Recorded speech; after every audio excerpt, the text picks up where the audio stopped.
Gabriela. Terminamos el episodio número 80 del proyecto Chachalaca. Claudia Lars, tu amiga. ¿Qué te pareció este viaje? Bueno, muy interesante. La verdad es que descubrimos cosas de Claudia Lars que pues no están al ojo público, que solo en una investigación muy acertada se pueden encontrar, ¿no? Y la verdad creo que la Academia Salvadoreña está en deuda con ella, ya que no hay mucha investigación, ¿no? De su vida y su obra. Se está en deuda con eso y con ella. La verdad es que yo me siento muy feliz de saber que pues se le está dando el reconocimiento que se merece por todo lo que trabajó y por todo lo que puso el nombre del país en el mapa, ¿no? De las letras latinoamericanas. Así que cada vez que pasen por el paso a desnivel o el redondel, Claudia Lars, acuérdense de este episodio y de ella. Ok, y así vamos a explorar un poco sobre la vida y obra de Claudia Lars. La verdad es que ha sido muy interesante y bueno, espero que disfruten este episodio. Comenzamos. Bienvenidos al proyecto Chachalaca número 80, Claudia Lars, tu amiga. Para este episodio nos acompaña Gabriela Marroquín. ¿Cómo estás? Muy bien, gracias. Ok, bueno, y antes de comenzar con esto, ¿por qué Claudia Lars, tu amiga? Pues hemos decidido, Sí, porque claro. estás involucrado, llamarlo así por la mujer icónica que fue ella para su época. Y es una lástima que en la actualidad todo el mundo la menciona y hasta hay un periférico o paso a desnivel Sí, al doble nivel, correcto. con el nombre de ella, pero realmente... Nadie sabe por qué. Exacto. Ahora vamos a descubrirlo. Un poco de su vida que fue muy interesante y cómo rompió con los cánones establecidos en la sociedad para las mujeres de su época. Ok, bueno, vamos a comenzar siempre haciendo pregunta varieté. Gabriela, ¿qué tal las vacaciones? Acabamos de salir de vacaciones de Semana Zángana. ¿Cómo estuvo? Pues encerrada. ¿Por qué? ¿Qué pasó? La verdad es que estoy de vacaciones desde hace mucho, desde finales de enero, ya cuando el bebé nació. Entonces Ok. he pasado aquí maternando. Maternando. Sí, Ok, ¿y el calor qué tal? Vamos rompiendo récord como 4 veces. sí, Santa Ana ya le está pasando factura a todas las residenciales y centros comerciales que han construido en los últimos años. Terrible, y no es paja, eso es lo que nos está fregando. Bueno, vamos a hacer una pequeña dinámica que se llama ping Juan, con... Gabriela, Marroquín. Ok, vamos a comenzar aquí. ¿Comida favorita? Pastas, ¿Pokémon que fueras? Pikachu, ¿Apodo en el bachillerato? Pato. Todavía me dicen así mis amigos. ¿Por qué te dice Por pato? Patricia. Ah, tiene lógica. Ok, ¿frío o Patita. calor? Frío, definitivamente. Crush famoso. Gustavo Cerati. Ok. Ok, ¿quién es el más guapo de tu oficina? Hombre o mujer. Cualquiera de las dos. Mujer, Natalie, saludos, te quiero mucho. Ya me van a empezar a decir que me van a mandar el meme de que sale la banderita gay con el signo de interrogación. Así es, así el gallo así que, viéndote de frente, ¿ok? ¿Serie o película favorita? Pues serie, la última que acabo de ver y me voló la cabeza es El cuento de la criada, véanla. El cuento de la criada. Sí. Ok, y bueno, para terminar, ¿qué quisieras decirle al mundo? ¿Quieres salir de la refri? No sé. Oh. Ya con 2 hijos ya no puedo. ¿Qué me gustaría decirle al mundo? Quieran a sus mamás. Cuesta mucho maternar para que los hijos sean malcriados. Durísimo. Eso. Ok, bueno, después de conocer un poquito más a Gabriel en cada episodio te vamos descubriendo, me gustaría comenzar con el tema y preguntarte quién es a grandes rasgos Claudia Lars. Bueno, pues Claudia Lars o su nombre real, Carmen Margarita Brandon Vega. Ese es su nombre real. Que si te dicen o te preguntan quién era Carmen Margarita Brandon, todos No se te quedan, suena, sí. X, ¿verdad? Su seudónimo fue Claudia Lars y pues se amarró a él, ¿no? Todo el mundo la conoce por Claudia Lars. Fue una poeta salvadoreña de los años, imagínate, ya nació en 1899. Casi para el Cabal, nuevo siglo. agarró el siglo XX con todo. Fue muy destacada en el área de la poesía y fue una socialite de la época, ¿no? Todo el mundo era muy popular, era famosa en los círculos literarios y teosóficos del Salvador, además de ser muy popular a nivel centroamericano y sudamericano. Es contemporánea de poetas como Alfonsina Storni, para hacernos una idea, Sí. ¿no? Del nivel que tuvo ella a nivel, en el mundo literario, ¿no? En Centroamérica y Suramérica. Cuando nos hablan de Claudia Lars es como que la poeta, ¿no? Que le gustaba tocar temas sobre niñez, maternidad, pero explorándola a fondo tuvo una producción literaria con poemas un poco más profundos, ¿no? Okay. A las mujeres de la época se les trataba de encasillar en ese tipo de temáticas, porque si vos como mujer hablabas sobre otra cosa, ya era un producto de habladurías o de escándalo. Incluso el seudónimo ella lo empezó a utilizar luego de divorciarse para poder ser libre en el ámbito literario. Escribir sin que te conozcan es una ventaja, ¿no? Para no tener ella problemas con su familia y no ponerlos en el ojo público, decide tomar este seudónimo de Claudia Lars y la acompaña durante toda su vida, ¿no? De hecho, la primera vez que publica bajo este nombre lo hace en la revista que tenía la Ageus en los años 30. Correcto. Ok. Bueno, comencemos entonces por el principio. Claudia Lars y su desarrollo académico. ¿Dónde estudia ella? Fíjate que según los archivos, Claudia Lars recibe primero educación en su casa, ¿no? Como cualquier niña de la época. Luego estudia en el colegio para señoritas La Asunción, que ya lo hemos mencionado varias veces, que era el colegio como top de Santa Ana, ¿verdad? Porque ella nació en el año 1899 en Armenia, en Sonsonate. Aquí cerca. Aquí cerca. Entonces estudia ahí y luego ya no se tienen más registros hasta años después, que ya vamos a tocar ese punto, que Gabriela Mistral, porque fueron amigas, muy amigas, este dato es poco conocido, le consigue una beca para que estudie una temporada en una universidad en Estados Unidos. Claudia Lars se movió mucho por Estados Unidos y Centroamérica porque su papá era estadounidense, era el ingeniero que tenía ascendencia irlandesa, Peter Patrick Brannon. Brannon, correcto. Okay. Era norteamericano. Suena norteamericano, definitivamente. Correcto. Peter. Y el papá de ella viaja a Centroamérica, específicamente a nuestro país, El Salvador, porque era uno de los encargados de la compañía que trajo el tren a El Salvador. Entonces, ¿cómo se llamaba esa compañía que trajo el tren? Pero era inglesa, no era estadounidense. La compañía se llamaba The Salvador Railway Company. Ellos introdujeron el ferrocarril a El Salvador y ahí en Sonsonate, porque ahí se construyó las primeras líneas del ferrocarril, ahí conoce a Carmen Vega Celayandía. Dijeron, bueno, construyamos un hogar, tuvieron hijitos y de ahí nacieron 4 hijos. Entre ellos Carmen, que es nuestra Claudia Lars, y otros hermanos, ¿verdad? De este matrimonio, producto de este matrimonio, también nace Maximiliano Brannon, quien posteriormente sería un destacado militar que tuvo pues nexos con Maximiliano Hernández Martínez. Sí, lo recuerdo de otros episodios, me ya parece. Lo habíamos mencionado, ¿no? Sí. E igual, al leer este dato, pues cualquiera diría, entonces ella estuvo involucrada con el martinato. Correcto, pero ya vamos a ver que no fue así del todo. Ok.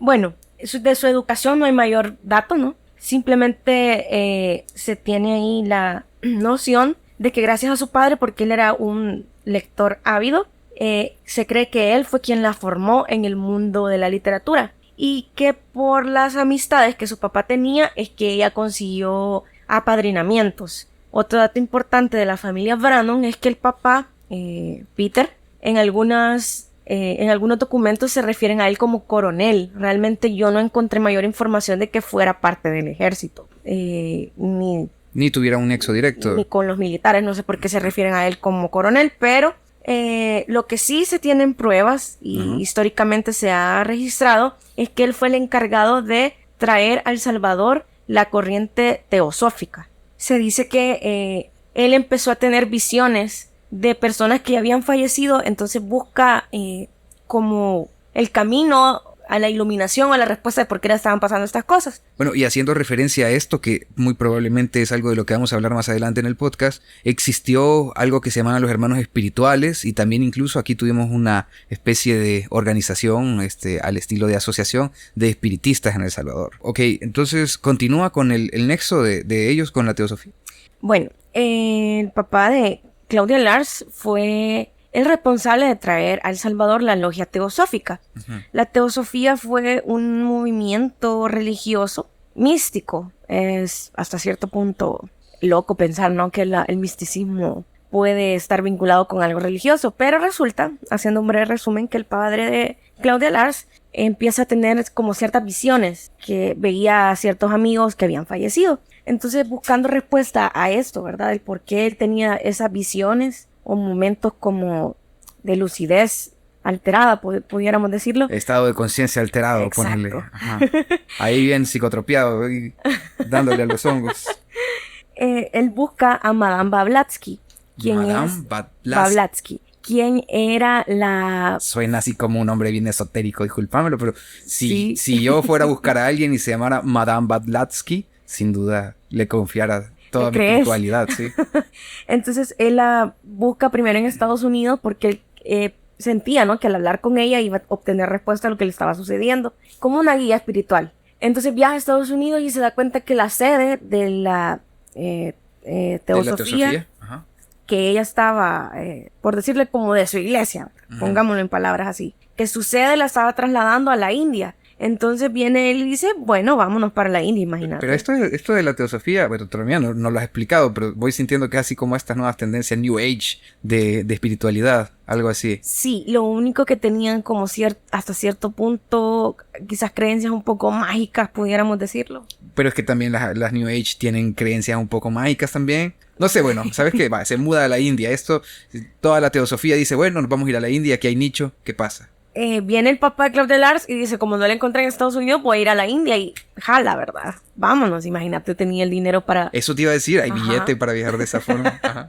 Buscando respuesta a lo que le estaba sucediendo. Me imagino que fue una experiencia fuerte para decir, vámonos a buscarla hasta allá. Entonces llega a la India, habla con ella y no se tiene mayor dato de qué pasa, ¿verdad? Solamente que Ajá. Madame Blavatsky le encomienda fundar en El Salvador una logia teosófica. Le entrega unos libros y unos retratos. Le entrega la doctrina secreta, se llama. La obra teosófica más importante. La doctrina secreta. Sí. Fíjate que suena un libro bien mamalón, fíjate. Y ella lo escribió. Entonces, para que él fundara acá en El Salvador esta logia, le entrega esos libros, ¿verdad? Y unos retratos. Y le dice de que él no puede formar parte de la logia porque es alcohólico. Espérate, entonces déjame ver. Entonces está Madame Blavatsky y le dice, va, mira, Peter Brannon, este es el starter pack de cómo poner tu propia teosofía en tu propio país, en tu chanti. Así que va, mira, te van estos libritos que se llaman la doctrina secreta, firmados por mí. Esta perrona ahí, aquí hay unos cuadros, unos retratos que se miran misteriosos y místicos. Y pues, dale, jalá. Pero él dice, soy alcohólico. Entonces ella le dice, ok, sí, no puedes, pero puedes ir a organizar esto por ahí. Te encomiendo la misión, pero no puedes formar parte. Ok, va. Todavía no sé qué es la teosofía, pero ok. No puedes tomar. Correcto.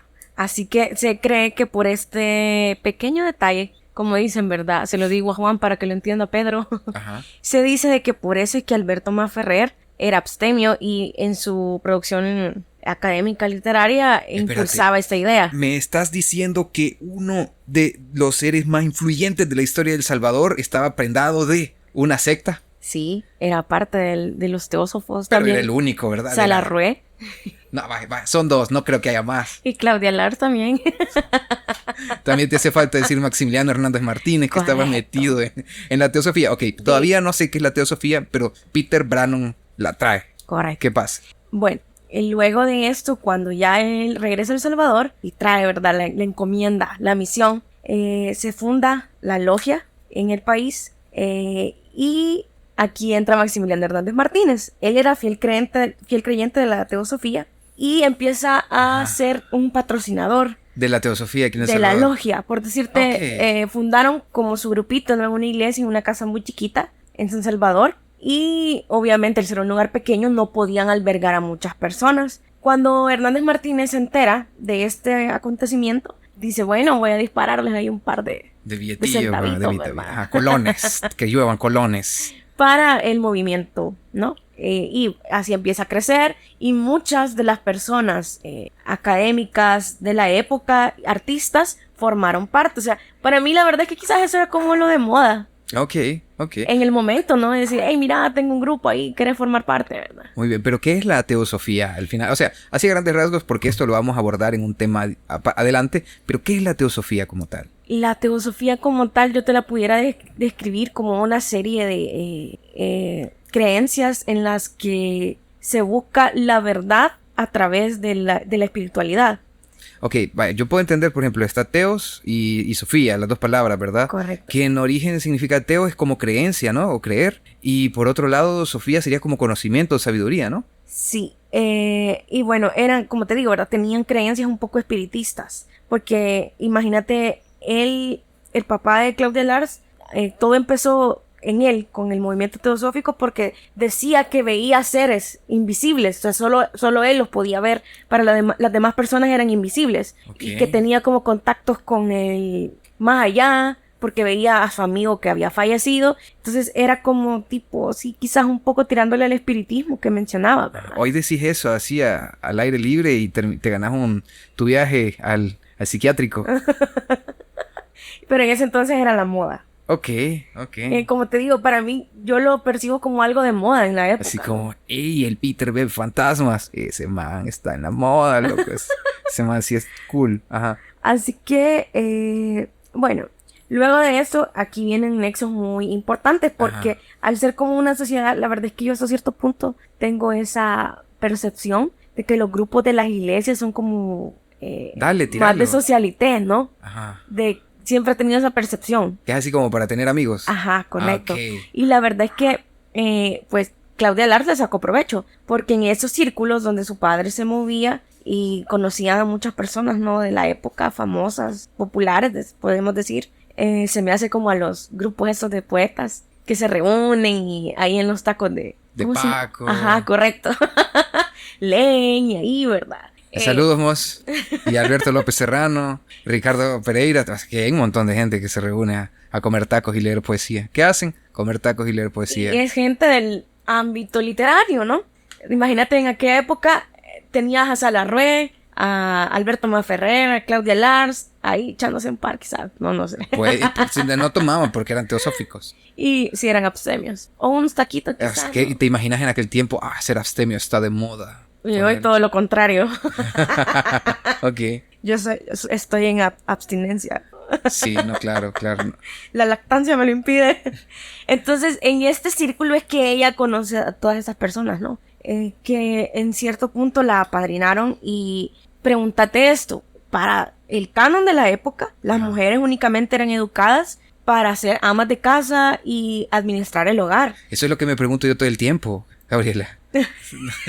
Porque no, la pregunta es esa, ¿por qué a ella no la veían mal? También me lo pregunto todo el tiempo. Ella fue privilegiada, ¿no? Sí, sin duda. Porque su papi era una persona importante. Don Peter Brannon. Correcto, y no se veía mal que ella participara y escribiera, ¿no? Okay. Desde esa época ella empieza con la producción literaria y también se tiene datos de que la apadrinaron, ya te digo, figuras importantes, ¿no? De las letras centroamericanas como Joaquín García Monge, que era director de Repertorio Americano, una revista que circulaba en Centroamérica, para que te hagas una idea. Repertorio Centroamericano. Sí. Era como Proyecto de Chachalaca, pero era así como una especie de revista, algo así.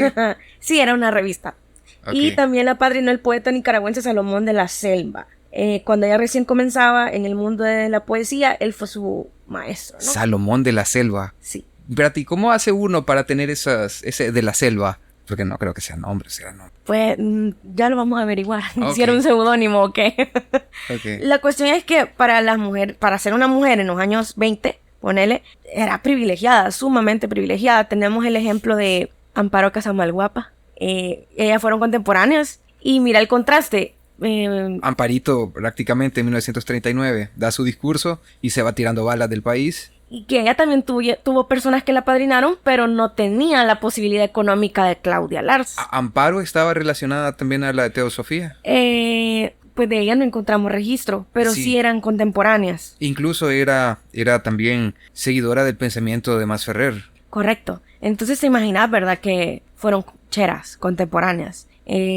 Fueron dos mujeres salvadoreñas adelantadas a su época. Pero siguiendo con Claudia, todos estos nexos le permitieron a ella, pues, tener una posición privilegiada y maestros, padrinos, ¿verdad? En las letras importantes, porque que la publicaran en una revista a nivel centroamericano era algo importante, ¿no? Y, como te digo, a pesar que para la época que una mujer saliera del molde era un poco escandaloso, con ella quizás por la posición privilegiada que tenía, no fue motivo de tanto escándalo como tal.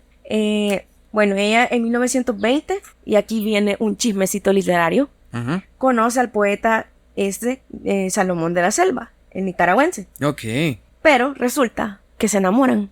Por lo visto solo se vieron una vez en un viaje de ferrocarril se encontraron. Ella iba a Honduras y él regresaba a Nicaragua después de haber participado en la Primera Guerra Mundial. ¿Oíste este? O sea, Salomón de la Selva era todo un rockstar. O sea, era el... Ahorita, vengo de la Primera Guerra Mundial, vengo con mi pata de palo. Y ahora, imagínate antes los hombres, como dicen, ¿verdad? ¿Qué vas a decir de los hombres, Gabriel? ¿Qué vas a decir antes los hombres? Cazaban mamuts para poder sobrevivir y ahora a ver, ¿qué no tienes pueden que decir? ni cocinar. Bueno, mira, en mi defensa también conozco muchas mujeres que no saben cocinar. Yo cocino, yo cocino. Mira, estas son las manos de un hombre que cocina. Quemado y cortado por los mira, cuchillos. porque soy malo para tasajear. Bueno, la cuestión es que se encuentran ahí en ese viaje, coinciden en ese viaje en tren. Es que está para hacer una novela esa onda. Idílico. Y me imagino que intercambian direcciones, ¿verdad? Porque en aquel entonces no había WhatsApp. Esta escuela, qué duro. Entonces empiezan a sostener comunicación por cartas románticas. Nah. O sea, se enamoraron solo una vez, se vieron, es como que ahora te encontrés a alguien en el bus y lo veas bien parecido y intercambien números y empiecen a chatear, ¿no? En aquel entonces pues se mandaron cartas por bastante tiempo y él estaba dispuesto a viajar a San Salvador y casarse con ella. ¿Hasta qué? ¿Qué pasó? No sé, estoy con la duda, ¿qué pasó? Aquí el papi, Don Peter se da cuenta. Uy, esto está como para hacer una novela. Y le impide, ¿verdad? Yo me lo imagino así como que le ha de haber dicho, deja de estar de bayunca. Me imagino a Don Peter así, ¿qué? ¿Te has estado escribiendo con ese Nica? ¡Te lo prohíbo! Papá, pero yo lo amo. Por favor, déjalo que se case conmigo. No te convienes, un nicaragüense. Malditos sensuales chochos. Y a cambio de que no se casara, Ajá. le dice, entonces te voy a nombrar reina de la ciudad de Sonsonate. Y de esta forma, Claudia Lars es la primera reina oficial de las fiestas patronales de Sonsonate. ¿Y con eso se murió la calentura de casarse? Sí. Fue el premio de consuelo. ¿Y dónde la selva? ¿Dónde quedó? Pues ya no se tiene registro de qué pasó con el amor que tenían. Solo se sabe que luego ella se casó, ¿verdad? Y no se casó mal. Luego de que ella es reina oficial de Sonsonate, imagínate. 1921. En 1921 Claudia Lars fue la primera reina de las fiestas patronales. Qué buen dato. Mira, qué interesante, fíjate. ¿Sí? Entonces luego de esto, para que se olvide por completo del man, la manda para Estados Unidos. Como en las novelas, ¿verdad? Que hija mía, te voy a dar el reinado de 1921 y te voy a mandar al norte. ¿Te parece bien? No, padre, por favor, no me mandes lejos. Suena bien falso, fíjate. Suena bien falso. La mandan a Nueva York, imagínate. Ajá. O sea, a mí si mi mamá no le gustaba un novio que yo tenía, me castigaba, no me mandaba para Nueva York. Te agarraba cinchazo. Ajá, correcto. Me quitaba el celular o no sé. Ni celular tenías cuando ya andabas de novia, bicha. Sí, ya estaba. Sí, yo estoy joven. Ok, vale. Entonces se va para Nueva York. La mandan a Nueva York. Imagínate. Qué chivo, ¿verdad? Sí, no, es que ahí hay billete, pues. Había feria. Maxi patrocina. Y desde ahí ella sigue su producción literaria. Sería de ver si las Maxi Despensa tienen que ver algo con Maximiliano. Paja, pero patrocinen. Pero lo bueno es que hay buenos precios, anda a comprar ahí, sale más barato. No nos pagan por esto. Okay. Ojalá algún día nos patrocinaran una despensa, ¿verdad? Buena, durísimo. Y cacerolas suenan. Y desde Estados Unidos ella sigue escribiendo, ¿no? Enviando a El Salvador a diversas revistas y periódicos su producción literaria. O sea que pasó un buen tiempo en Nueva York. Fíjate que ella regresa a Centroamérica en 1924. En 1920, ajá, correcto. Estando en Nueva York conoce a el que sería su primer esposo, Leroy Francis Beers. Leroy Francis Beers, como cervezas. Sí, correcto. Mira qué interesante, buen nombre. Con él se casó en 1923. Tengo una duda, ¿cómo viajaban en 1920 y tantos? No había... Pues, porque fue hasta 1965 que se establece el primer aeropuerto oficial, el de Ilopango. Y pues, ¿cómo viajaban? ¿De ferrocarril o sería ferrocarril? Bueno, en barco? Los registros de ella en su movimiento en Centroamérica se tienen en ferrocarril. Claro. Me imagino que así se movilizaba, ¿no? Quizás viajaba de El Salvador a Guatemala y de ahí partía por vía México. Porque cuando huyó de la dictadura de Maximiliano, así fue. Se fue primero para Guatemala y de Guatemala saltó a México. Correcto. Igual que Casamalguapa. Correcto. México ha sido como siempre el subterfugio, ¿no? A donde todos escapamos. Ok, vamos a ver. Entonces se va, pasa 3 años en Nueva York, sigue mandando cartas, se casa con Peter Beers. ¿Y qué pasa? Y ahí vivieron ya casados, ¿no? En Brooklyn. Y enseñaba ella, trabajaba como maestra de castellano en una escuela llamada Berlitz. Luego regresa a El Salvador por vía terrestre, ¿sabes? A fines de 1924. Y luego llega a Guatemala porque su esposo es contratado como vicecónsul de Estados Unidos en El Salvador. O sea, primero fueron a Guate y de ahí saltaron a El Salvador. O sea, imagínate. El vicecónsul. No era sencillo. Pues sí. O sea, y me imagino yo que su padre eso buscaba, ¿no? Como cualquier padre, ¿no? Casarla con alguien. ¡Ay, hija! Te has conseguido un hombre de bien. O sea, pero se casan en Estados Unidos, el papá habrá ido. ¿Cómo habrá sido? Me imagino, como el papá era ciudadano norteamericano, ¿no? Claro, sí, en aquel tiempo no había necesidad de visa. Y solo ellos nacieron acá, pero siempre se mantuvieron entre Estados Unidos y El Salvador. Ok. Luego, ella sigue, ¿verdad? Me imagino, aquí hay reporte de que en estos años, pues ella fue ama de casa, ¿no? Siempre tenía algunas incursiones literarias, sin embargo, su producción bajó mucho en los 3 años que estuvo En Estados Unidos. casada. Oh, ok. Y solo tuvo un hijo, producto de este primer matrimonio, al cual llamaron Leroy Manuel Beers Brano. Manuel. Espérate, repetime el nombre, por favor. Leroy Manuel Beers Brano. Leroy Manuel.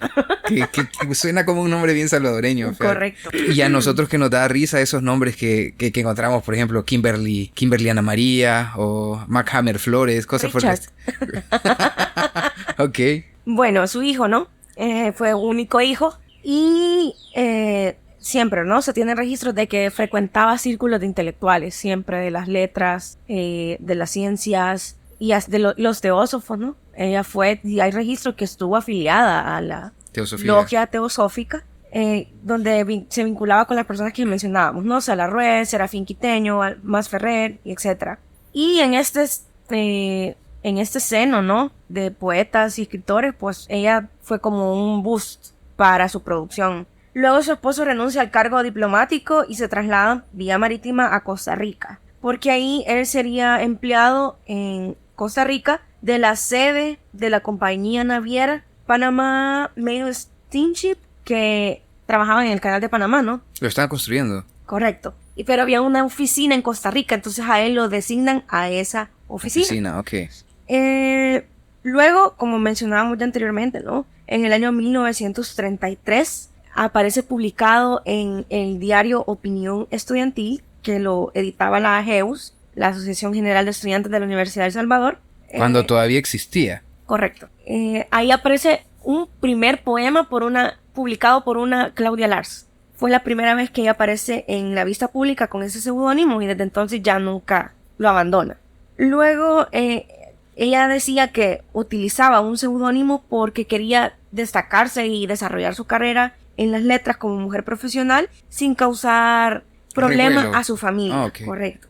¿Por qué? Y aquí hay algo que quiero destacar mucho. Para la época, Claudia Lars era la excepción a todas las normas establecidas. Por lo mismo que hablábamos del privilegio y los nexos que tenía su familia, pero a las mujeres no se les permitía trabajar de todo esto. No se les permitía participar en este tipo de cuestiones académicas porque se creía que las alejaba de sus obligaciones en la casa, ¿no? Es como, ¿qué estás haciendo vos escribiendo si tenés que encargarte de tu familia? De ser una mujer de sociedad. En el caso de ella, al ser una familia con poder adquisitivo, ¿no? Tenían este rol social que desempeñar. Y ella como mujer, pues, fue la excepción a la norma. La verdad es que yo considero que acá quizás había mucho apoyo por parte del padre de ella, porque si lo comparamos o contrastamos con la Casa Malguapa. Sí, era diferente el contexto familiar ella, realmente. La única forma que tuvo para estudiar fue hacerse maestra, porque era de los pocos oficios que la sociedad permitía a las mujeres, te permitía, correcto. Luego se separa en 1934. En 1934 se divorcia y en 1935 inicia a colaborar con la revista Zipacli, que era una revista muy popular o famosa en la época, ¿no? La verdad es que otro dato interesante, que hay que recalcar es que uno de los mayores problemas para las mujeres poetas de la época era la publicación de sus textos. Que por ser mujeres estaban un poco baneadas. Correcto. Entonces los únicos medios que tenían eran revistas, periódicos. Por eso es que si vos vas a los archivos de los periódicos de la época, los principales estudiosos, ¿no?, de estas áreas hacen sus investigaciones en periódicos, porque ahí es donde aparecen. Donde sí se publicaba. Correcto. Entonces en el caso de las mujeres, el periódico era como... la salida al mundo, darse a conocer. Correcto. Okay. Y luego posteriormente la radio, ¿verdad? Ella también participó en programas radiofónicos donde compartía cuentos infantiles o poemas infantiles. Entonces por eso es que también la temática tiene que ver con el contexto social de los años 20-30. A las mujeres se les permitía participar en el mundo de las letras, la literatura, siempre y cuando los temas que desarrollaran fueran... en el sentido maternal o tal vez esto de niños, ¿no? Sí, correcto. En cuestiones de la maternidad, de su hogar, la vida hogareña, etc. Por eso es que inicia de esta forma, ¿no? Luego, en el año 1934 estamos. En ese año publica el libro Estrellas en el Pozo, que fue su primer libro. Imagínate, a ella la publicaron. Ha sido... quizás de las poquísimas o la única mujer, me atrevo a decir, en ese entonces. De ser publicada, así, con un libro. Correcto, con libro, no en grupo, ¿verdad? Sino que ella sola, como tal. Vamos a corroborar ese dato. Que para ese año, ¿a cuántas mujeres en El Salvador les publicaron un libro? Luego empieza a participar en programas radiofónicos para público infantil y en 1937 forma parte de la planta de redacción del programa gubernamental Diario Nuevo. En ese programa tenía a su cargo la página infantil sabatina. Como antes en el diario de hoy salía los domingos una sección solo para niños, no sé si te acordás vos. Juana King. ¿Sí? Ah, sí, lo recuerdo. Más o menos así. Luego en 1937 también publica Canción Redonda, otro poemario que tiene mucha aceptación a nivel de Centroamérica. Incluso se le mencionó o le hicieron reseñas de este poemario en Puerto Rico y en Cuba. Luego, en 1941, es galardonada con el segundo premio poético de los Juegos Florales Centroamericanos, los cuartos Juegos Florales Centroamericanos en Guatemala, con el poema Sonetos del Arcángel. Ganó ese premio y en 1942 publica La Casa de Vidrio. En 1946 publica Romances de Norte y Sur. Y 1947, Sonetos y Ciudad bajo mi voz. Luego acá un dato interesante del año 1942, regresando un poquito. Claudia Lars era una activista, ¿no?, antifascista y antinazista. O sea, en ese entonces estaba... Y habría que decir que en El Salvador, de 1932 para el 40 y tantos, para el 44, prácticamente estábamos en un país fascista. Correcto. O bueno, con algunas tendencias fascistas, digamos, porque también había personas que iban del lado opuesto. Incluso hubo una migración de personas perseguidas en la época de la Segunda Guerra Mundial que vinieron a hacer comunidad aquí en El Salvador. Sí, entonces ella era activista en este tema, ¿no? En los medios que tenía a la mano para poder comunicarse, llámese revistas, periódicos y programas radiofónicos, criticaba ávidamente, ¿no?, todo lo que estaba sucediendo a nivel internacional. Esto le pasa factura, ¿no?, acá en el país, porque empieza a crearse un ambiente de tensión en contra de ella. A Maximiliano Hernández Martínez no le gustó que estuviera utilizando los medios de comunicación que tenía para hacer proselitismo, ¿no? Recordemos que era un tema netamente político. Claro. Y él tenía nexos y afinidad a los nazis. Entonces, producto de todo este activismo que ella estaba profesando, tiene que abandonar el país. Y quizás... Persecución política. Correcto. Para proteger a su hijo adolescente. Entonces emprende el viaje a pesar de que su hermano Maximiliano Brannon era estaba ligado y tenía nexos con el gobierno de Maximiliano Hernández Martínez. Así que emprende viaje a Guatemala con su hijo y de Guatemala se va a México. De México trabaja igual, ¿verdad? Forma parte, como dicen, el que es perico donde quiere verde. Correcto. Y ella forma parte también de círculos literarios y académicos. Y se tiene el dato de que trabajó como traductora para Walt Disney de las historietas de Walt Disney. Ella trabajó en México durante su estancia como traductora. En 1943 pasó esto, entre el 42 y el 43. Ok, mira qué interesante porque en el 44 me parece que es la caída del Martinato. Sí, y incluso hay un poema de ella que lo explica. Ella pues se mantuvo en el exilio durante ese tiempo, pero regresa en 1948 a El Salvador como designada agregada cultural de la Embajada de El Salvador en Guatemala, regresa a Guatemala en el 48 con cargo diplomático y ahí conoce a su segundo esposo, el escritor Carlos Samayoa. ¿Qué edad tenía para ese entonces? ¿Era 1940? 48. Tenía 49 años en ese momento. Sí, con él estuvo casada bastante tiempo, se divorciaron en 1967. Ok. Del 48 al 67, 19 años, ¿verdad? Aproximadamente. Okay. ¡Wow, Gabriela! ¿Qué es ese salto cuántico a la matemática? ¿Qué ocurre? En 1955, recordemos que en el 48 regresa a Guatemala, ¿no? Como agregada diplomática Sí. en la embajada, sí. Y en 1955 le dan empleo en el recién fundado Departamento Editorial del Ministerio de Cultura, como redactora de la revista Guión Literario. Y en el 63 le dan el cargo de la conducción editorial de la revista Cultura. Y de ahí, ¿verdad? Podemos encontrar esos ejemplares en Google de la revista Cultura, donde ella aparece como editora, ¿no? Okay. Imagínate una mujer... Pasó de escribir en tiempos en los que no se podía a ser incluso editora de una revista. Correcto. Y otro dato interesante, fíjate, antes de adentrarnos un poco más, que sí lo quiero rescatar, fue la amistad que ella tuvo con Gabriela Mistral. Aquí es donde te digo que la verdad me imagino yo que quizás ella fue una mujer muy sociable. Ok. Porque... Por eso es Gabriela tu amiga. Correcto. Era amiga de medio mundo. Ok. En el ámbito literario. No, era Claudia tu amiga, ok. Ajá. Te confundiste. Sí, lo sé. Yo soy Gabriela, tu amiga. Así es, sí. La cuestión es que se tiene un artículo de Claudia Lars publicado en la revista Cultura. Ella lo titula Apuntes de mi amistad con Gabriela Mistral. En la descripción del podcast les vamos a dejar la bibliografía para que lo lean si lo quieren ir a revisar. Muy, muy interesante. Yo lo encontré por una ponencia de Carmen González Huguet que lo menciona. Ella me refirió a este artículo como tal, publicado por Claudia Lars en la revista Cultura, donde habla sobre la amistad que tuvo con Gabriela Mistral. Carmen González Huguet refiere que probablemente este artículo de Claudia, donde refiere su amistad con ella en Estados Unidos. Se cree que entre los años 1946 y 1948 Claudia Lars estuvo en Estados Unidos.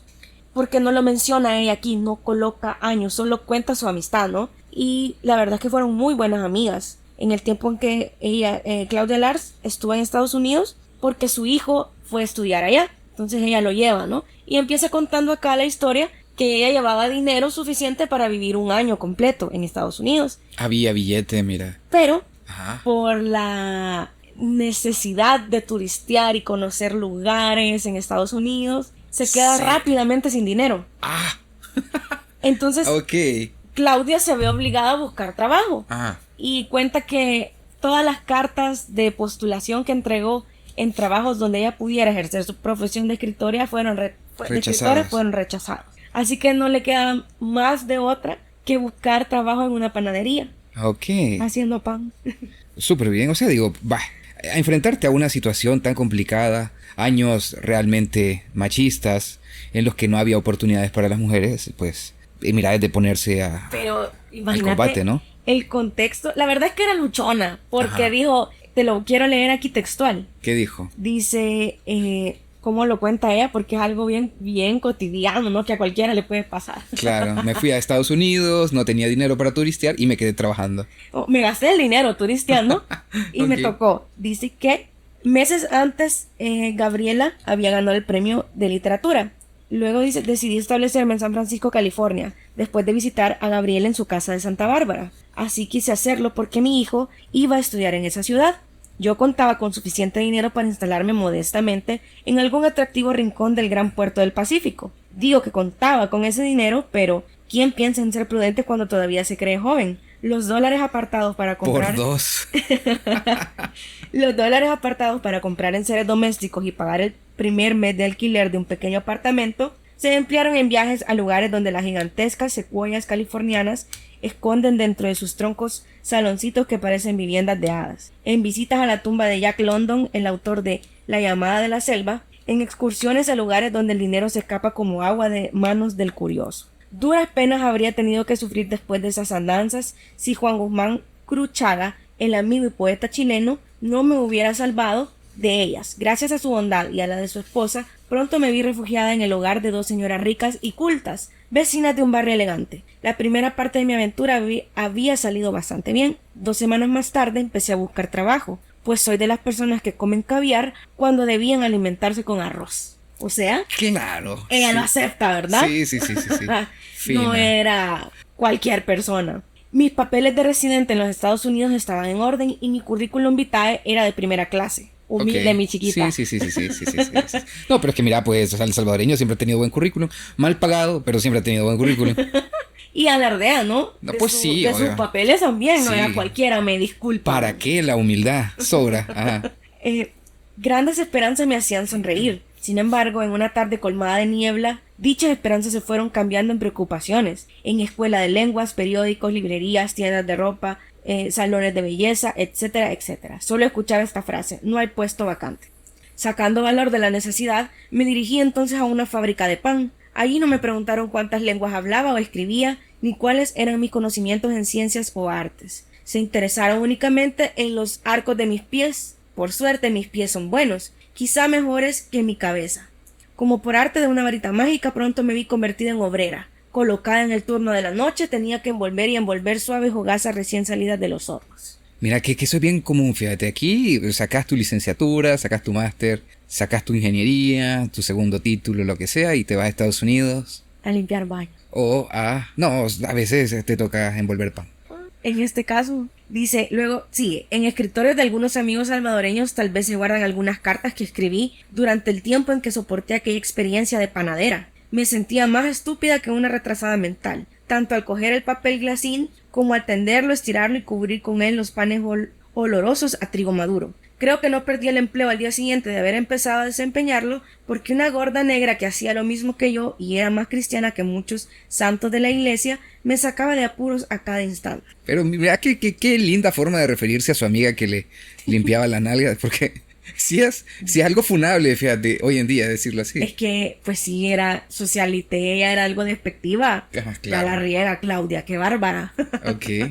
Y luego dice, mira cómo la salvaron y decime si no tenía influencias. Juan Guzmán Cruchaga se encargó de enviar a Gabriela noticias de mi situación. Inmediatamente la generosa amiga empezó a mover ciertas cuerdas y es bueno recordar que las manos que así las movían acababan de recibir el Premio Nobel de Literatura. Nada más. Una mañana, cuando yo dormía como marmota, pues las mañanas eran entonces mis noches, recibí una carta que me traía esta fantástica sorpresa. Un grupo de importantes mujeres de California habían conseguido para Claudia Lars una beca de verano en Mills College, famoso centro cultural situado en Oakland, y como la cenicienta del cuento infantil, pasé en un abrir y cerrar de ojos de la humildad al esplendor. ¡Qué mamoncita, mira! La fábrica en que fui trabajadora nocturna inspiró un largo poema mío que entrega estas palabras. Es justo defenderse y colocar el pan en sus propios dominios. Lo que no es justo es cambiarnos su enseñanza. De mi temporada en Mills College tengo poco que contar. Fue un sabroso descanso, quizás más bien que merecido. Bien que merecido, ¿qué? A mí en España tienen esta frase del niño pijo. Ok, ella es... El riquillo, claro, ella, claro. definitivamente. Okay. Dios guarde que estaba trabajando como panadera. Pero fíjate que le rescato el orgullo. No, es que está bien, pero es que, mira, tal vez yo lo que podría decir es que es muy, ¿cómo te digo? No sé, a mi forma de ver... O sea, es que salvadoreño es humilde realmente. O sea, por favor. Le rescato el orgullo y lo luchona porque no movió influencias. A pesar de que ella era amiga de Gabriela, fue no un le amigo escribió ella. Cruchaga. Correcto. Pero es que vamos a ver, ¿y quién no le dice? Ey, Cruchaga, mira, fíjate, tírame paro ahí con la Gabriela. Porque sí, eso puede ser también, mira. Ella, según lo relata, no dijo nada a nadie. Gabriela Mistral, mi amiga, estoy pasando por un mal momento. Así que dice que en este Mills College escuchó una serie de exposiciones didácticas ofrecidas diariamente por distinguidas profesoras latinoamericanas. Bajo el título Historia de las Ideas de la América Latina, estudió una parte de la literatura inglesa, leí muchísimo, vagabundía a mis anchas, me interesé en actividades artísticas y sociales de la Casa Española de Mills, hablé de El Salvador con personas que preguntaban sobre nuestra geografía, historia y cultura, encontré amigas y amigos del verano y al fin regresé a San Francisco. ¿Sabes qué? Estoy seguro que ella hubiera sido TikToker hoy en día. Desde que, Influencer. Sí, influencer, Ajá. sí. Y bueno, me parece muy interesante este artículo, fíjate, porque lo tenemos de primera mano de ella. Cuenta cosas de su vida y cosas sobre su amistad con Gabriela Mistral. Bueno, y de este documento, de esta publicación, ¿qué otra curiosidad encontrás de su narrativa, de lo que cuenta? Fíjate que me parece bien interesante la forma en que ella describe a Gabriela Mistral. Ok.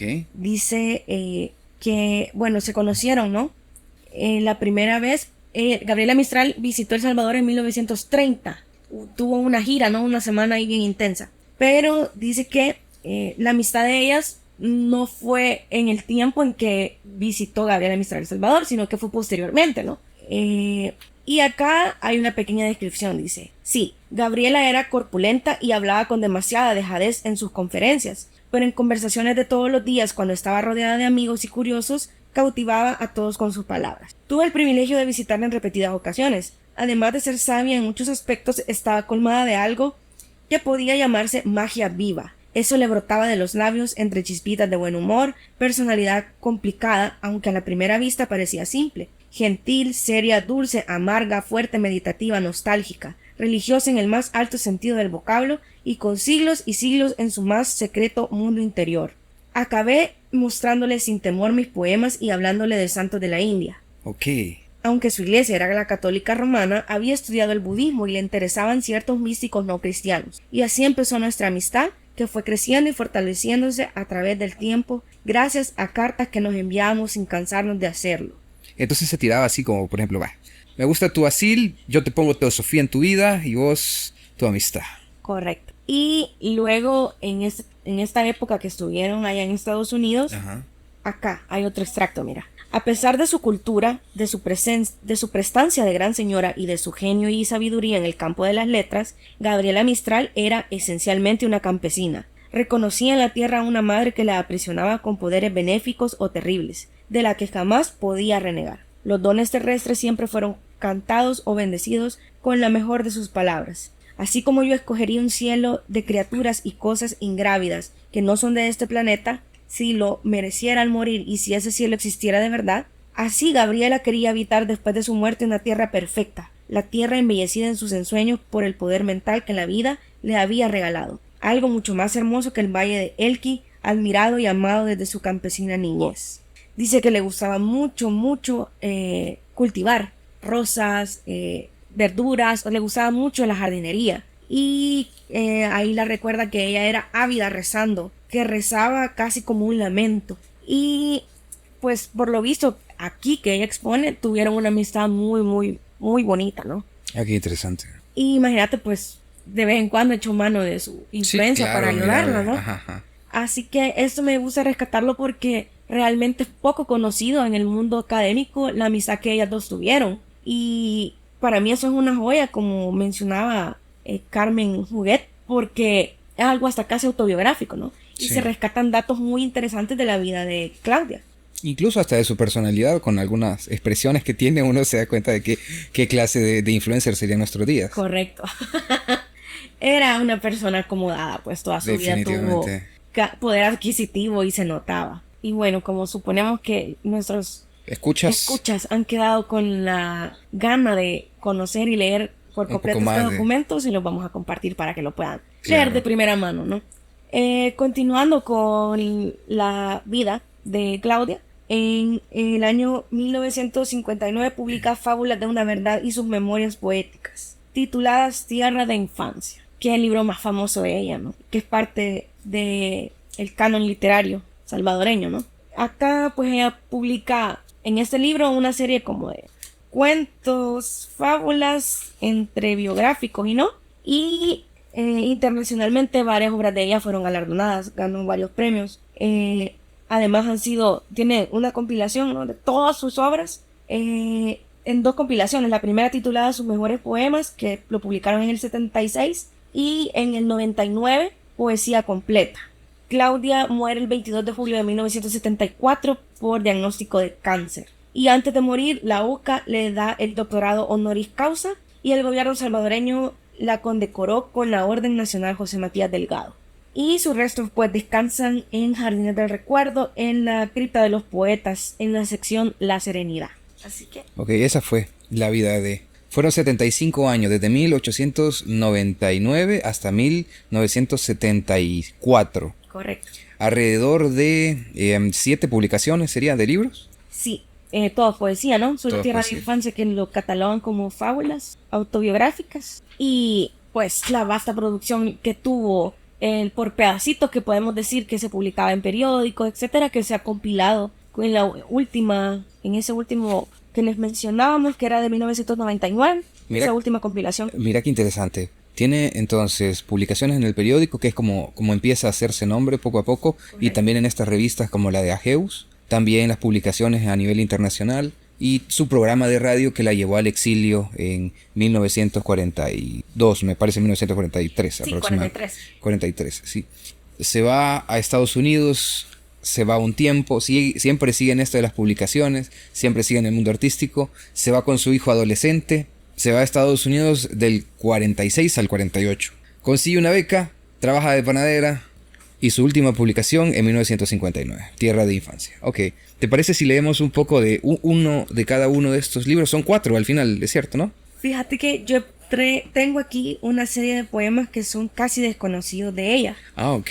Porque Cañas Dinarte trabajó en este pequeño, pero muy, muy sustancial homenaje a Claudia Lars. Es una revista, él está radicado en España, desde allá él rescata, ¿no?, literatura, historia salvadoreña. Y esa revista está muy, muy completa. Y él ha querido destacar poemas muy poco conocidos de Claudia Lars.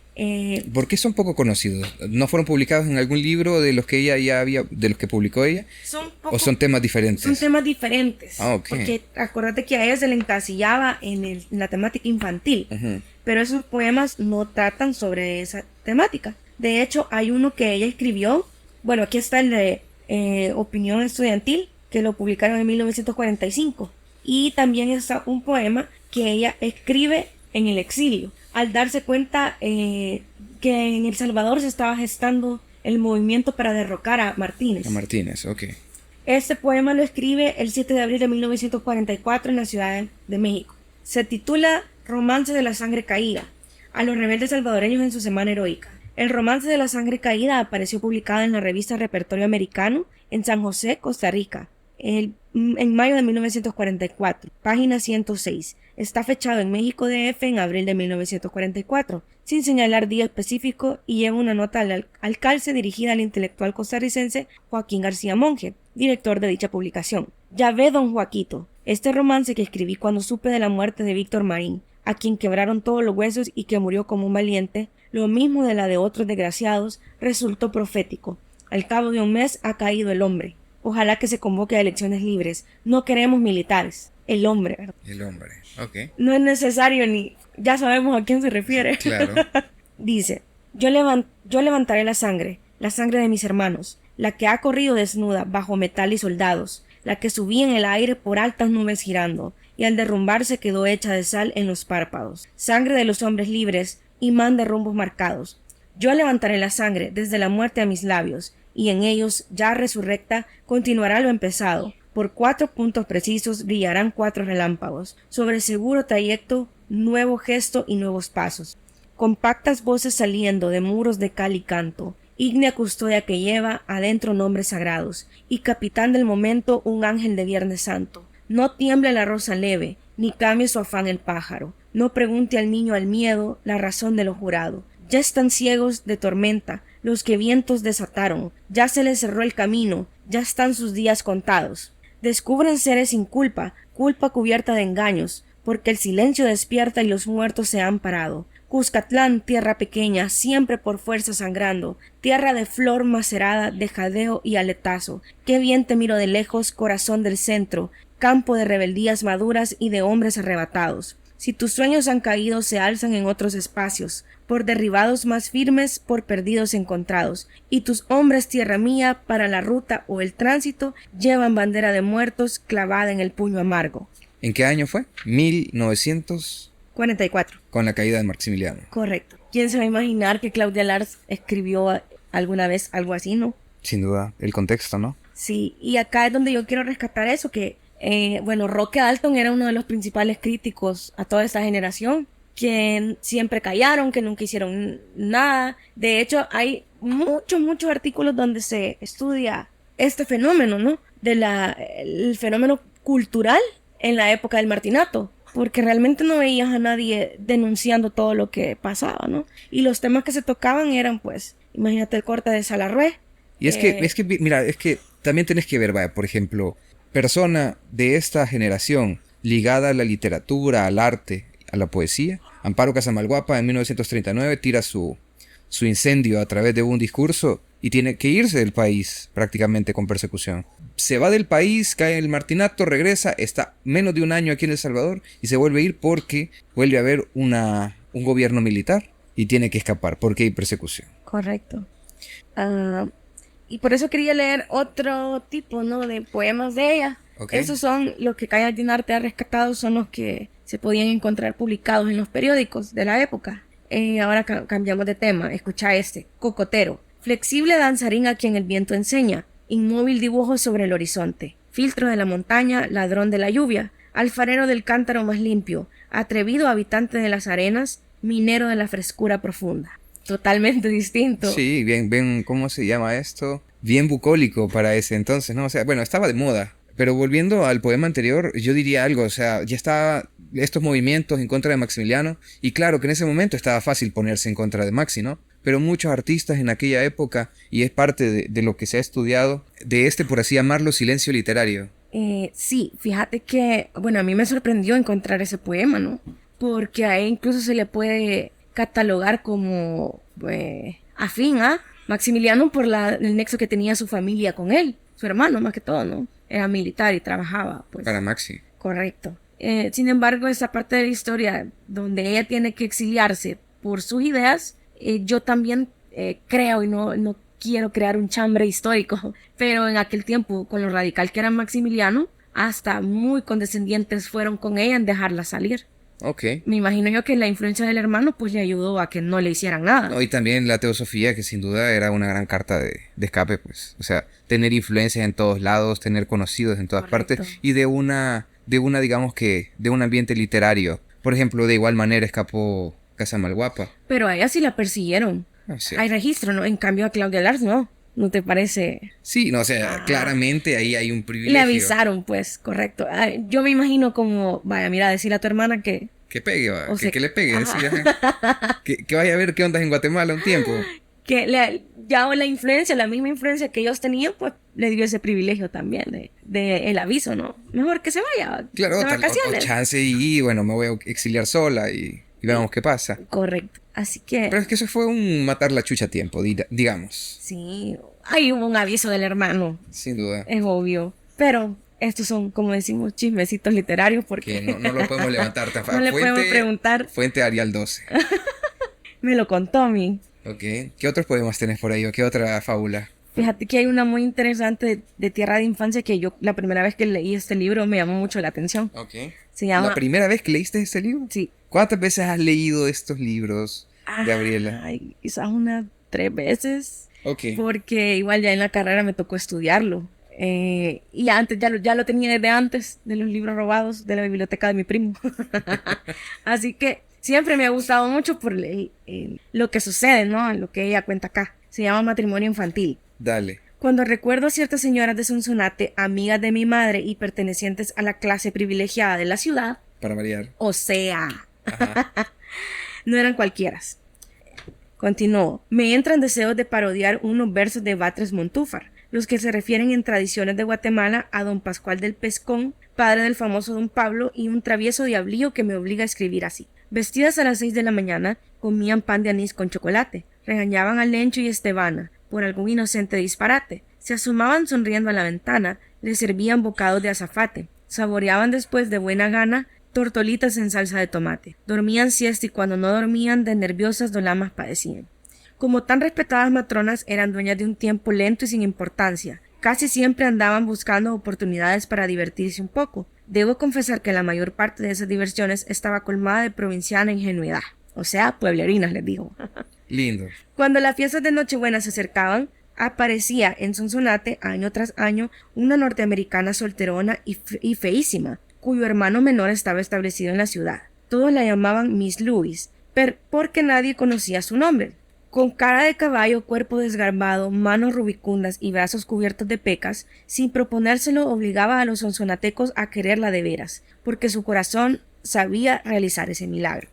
Puntual como una golondrina, la viajera llegaba a nuestras playas a mediados de diciembre, luciendo sombreros llenos de relengues, que hacían pensar en nidos de urracas. Miss Louis no fumaba ni bebía, ni tocaba naipes de la baraja, pero tenía un vicio muy suyo, sentirse loca de emoción ante cualquier pareja de enamorados. Tal vez porque la pobre jamás había conocido la dicha de ser amada por un hombre. Quizás porque le dolían sus imposibles sueños. Trataba de consolarse celebrando dichas ajenas y se volvía cacareantemente jubilosa cuando alguien le hablaba de una boda. La gente conocía muy bien su lado flaco y sacaba partido de la chifladura. Invitaba a casamientos de blancos, morenos y hasta negritos. Siempre se la nombraba madrina de los novios, forzándola a comprar el regalo que más deseaban sus ahijados. Esta ingrata explotación de nobles sentimientos, en vez de causarle enojo, la llenaba de felicidad. Por nada habría cambiado el momento en que, vestida como muchacha, pues le encantaban los trajes juveniles, se arrodillaba en la iglesia cerca de los recién casados, diciendo suavemente a quienes querían escucharla: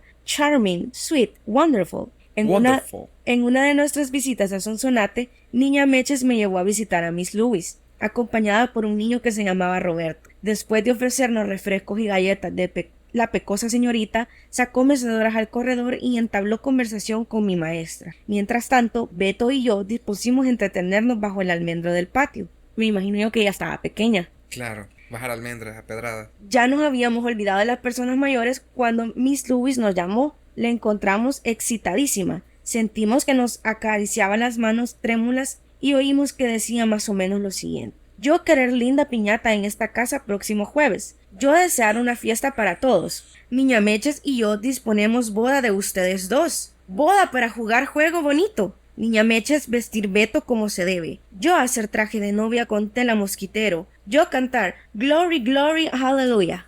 Y las desocupadas mujeres organizaron un solemne matrimonio.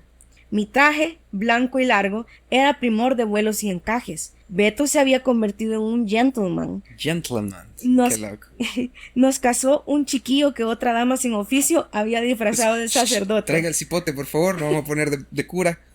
Las ocurrencias estaban formadas por señoras y niños. Se quebró una piñata, se repartieron confites y bizcochos. Se soltaron cohetes para que volando hacia las nubes dieran escandalosamente la gran noticia. Yo estaba asombrada. La emoción me había vuelto muda. Aquello no era tan solo un juego, era más, mucho más. Iba a coger la mano del novio, quizás a besarla con toda la inocencia de mi espontaneidad, cuando la fea voz de Chabela Ramírez, una vieja que se conocía en todas partes como la Quinina, rompió de pronto el júbilo de la fiesta. Pero así ponerle acento salvadoreño, por favor. ¡Jesús! ¡Qué gentes tan locas!, exclamó la mujer que llegaba a casa de Miss Louis sin que nadie la invitara. ¿Cómo se les ocurre tocar a Dios con las manos sucias? ¿No saben que es mal agüero jugar de casamiento?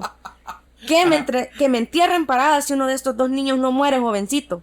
Al oír tan horribles palabras, yo empecé a llorar. Después grité con toda la fuerza de mis pulmones. ¡Es mi marido! Se asustó, pobrecita. Ok, dale. Otros hipotes me acompañaron con sus chillidos. Se les había pegado mi ataque de nervios. Cuando Chabela abandonó el lugar del bullicio, Niña Meches nos dijo que nada malo podía ocurrir a nadie. La Quinina era más amarga que su apodo y no soportaba a los dichosos. Sin embargo, algo extraño y terrible se había metido en mi corazón, algo parecido a lo que sentía cuando los perros aullaban en noches oscuras, o cuando el tecolote detenía su vuelo en el traspatio de la casa de mi familia. Y para mí, por lo menos para mí, la boda acabó muy mal. Ya estaba de regreso en mi pueblo, pasan los años, ¿verdad? Y a mi vida doméstica se había organizado de nuevo bajo instrucciones de Niña Meches, en ciertas horas casi solitarias, pues los niños las tienen más de lo que parece a simple vista. Los pronósticos de Chabela Ramírez me producían inquietud. no podía olvidarlos. Entonces invocaba al ángel protector y así recobraba confianza en el porvenir. Poco a poco la estampa del matrimonio infantil se fue borrando de mi memoria. Tal vez no hablaría de ella en este libro, si 9 años después de lo ocurrido en casa de Miss Lewis, cuando la Carmencita de este relato iba a cumplir 15 años de edad, Roberto no hubiera muerto en forma inesperada. Me avergüenza reconocer que la desaparición de mi amigo, dolorosa en muchos aspectos, me produjo cierta oculta satisfacción, saber que no había sido yo la escogida para el cementerio. Vaya, mira, aquí hay tres cosas que yo podría decir. La primera, Miss Lewis, ¿verdad? Se llamaba. Sí. No había conocido el privilegio del amor de un hombre. ¿El amor de un hombre es privilegio, Gabriela? Premio o castigo. Lo segundo es lo vivían que es la gente de tiempos inmemoriales aquí. O sea, sabían que la señora tenía una fijación o qué sé yo, una necesidad patológica de ser cariñosa con las personas que se iban a casar. Y ahí iba todo el mundo mame, jalándole todo lo que pudieran jalarle para las bodas. Era la patrocinadora oficial de los eventos. Sí, y lo último, eso de sentirse tranquila porque no fue ella la que se murió, está algo creepy, la verdad. Bueno, pero ya vamos a ir terminando este episodio, Gabriela. Y me gustaría preguntarte tus últimas reflexiones sobre Claudia Lars. Más allá de ser un puente o un paso a doble nivel, ¿qué nos podrías decir de todo este viaje de investigación que hiciste? Bueno, en primer lugar es que hay que rescatar definitivamente que fue un referente icónico para las mujeres, ¿no? En la literatura de los años 20, 30, rompió esquemas, rompió con el molde, ¿no? Que estaba preestablecido para las mujeres de la época. A pesar de ser y estar en una posición privilegiada, pues luchó mucho por desarrollar su carrera como mujer literaria, utilizando el seudónimo de Claudia Lars. Se desarrolló, ¿no? De ahí en adelante en este mundo literario y sobresalió mucho, ¿no? Fue una de las principales exponentes de la poesía en El Salvador para la época y pues se merecen, ¿no? Cierto, un reconocimiento, claro que sí. Correcto. Y a pesar, como tú dices, de que fue una persona muy acomodada, que venía de una familia, yo creo que utilizar esos recursos para romper el molde de alguna u otra manera abrió espacio y oportunidad a que otras mujeres de la época pudieran salir adelante también. Sí, hay que recordar siempre, ¿no? Que todo el camino recorrido por las mujeres que nos anteceden, pues, bien o mal, nos permite a las que estamos ahorita en la actualidad, nos van abriendo el camino. Y nos permiten de X o Y manera desarrollarnos, ¿no? En todas las aptitudes, carreras que ahora se nos permiten, ¿no? Nunca hay que desvalorizar la lucha que tuvieron estas mujeres en esa época muy difícil, ¿no? Lo mismo en el caso de Casamalguapa, que pues su lucha también fue muy memorable para la época en la que, en el contexto en el que ella se desenvolvía. Y lo mismo podemos decir de Prudencia Ayala, ¿no? Otra mujer que pues hasta el momento es icónica e inolvidable en la historia salvadoreña y es también un bastión feminista. Y pues en Claudia hay que reflejar eso, ¿no? Imagínate, se casó, se divorció, se casó, se divorció. En tiempos difíciles para eso. Correcto, por eso yo destaco que era una mujer adelantada a su época. Y aparte, ¿no? El tesoro en producción literaria que dejó al país, pues puso en alto el nombre de El Salvador a nivel latinoamericano. Así que... Ok, y con eso vamos terminando el episodio número 80 de Proyecto Chachalaca. Espero que hayan disfrutado mucho de este episodio. Y bueno, y si te toca ir de Estados Unidos y tu currículum no vale por allá, siempre hay oportunidades de envolver el pan. Y hay que recordar, ¿no? Que porque a veces muchas personas se sienten tristes por eso, ¿no? O sea, de que son profesionales. Claro. Cuando se sientan tristes, si hay alguien que nos escucha allá en esta situación, acuérdense que también Claudia Lars lo vivió. Sí, el final es seguir adelante. Eso creo que ha sido el referente de nuestra historia. Correcto. Siempre marchar hacia adelante, nunca pasos hacia atrás. Nos escuchamos pronto.